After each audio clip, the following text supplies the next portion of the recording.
আসসালামু আলাইকুম। Jasmine cooking হাউসে আপনাদের সবাইকে স্বাগতম। আজকে বানাবে আদা থানকুনি পাতা দিয়ে হাতে মাখা ভর্তা। চলুন দেখে আসি এটা কিভাবে বানায়। তো প্রথমে কাঁচা থানকুনি পাতাগুলো কুচি করে কেটে নিচ্ছে। এটা আমাদের শরীরের জন্য অনেক উপকারী। এতে আছে প্রচুর পরিমাণে ভিটামিন সি, যা রোগ প্রতিরোধ ক্ষমতা বাড়ায় ও মুখের ব্রণ দূর করে। এটা সর্দির জন্য অনেক উপকারী, পেটের অসুখেও ভালো কাজ করে, আমাশয় ভালো হয়, সাময়িকভাবে কাশি কমাতেও সাহায্য করে। যাদের পেটে সমস্যা, কিছুক্ষণ পরপরই পেটে কামড় দেয়, তারা একবার হলেও এটা বানিয়ে খাবেন। তাহলে সকল ধরনের পেটের সমস্যা দূর হয়ে যাবে ইনশাল্লাহ।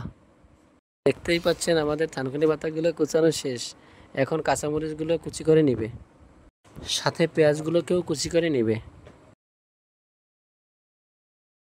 আমাদের সবগুলো কুচি করে নেওয়া শেষ। আর দেখতেই পাচ্ছেন পেঁয়াজগুলোকে হালকা হাতে একটু মেখে নিচ্ছে।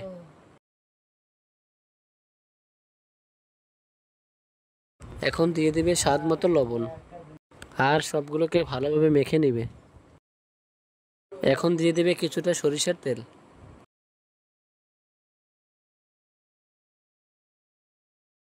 এখন সবগুলোকে একত্রে মেখে নিবে, ভালোভাবে মেখে নিতে হবে।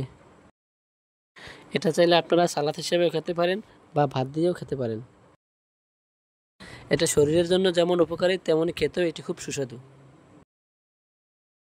তো এরই মাঝে তৈরি হয়ে গেল আমাদের হাতে মাখা থানকুনি পাতার ভর্তা বা সালাদ। কেমন হয়েছে অবশ্যই আমাদের কমেন্ট করে জানাবেন। আর ভিডিওটি ভালো লাগলে আমাদের চ্যানেলটিকে সাবস্ক্রাইব করবেন এবং লাইক, কমেন্ট, শেয়ার করে আমাদের পাশে থাকবেন। আর আপনারা আমাদের কাছে কী কী রান্নার ভিডিও দেখতে চান কমেন্ট করে জানাবেন। তো আজকে এ পর্যন্তই। সবাই ভালো থাকবেন, সুস্থ থাকবেন। আল্লাহ হাফেজ।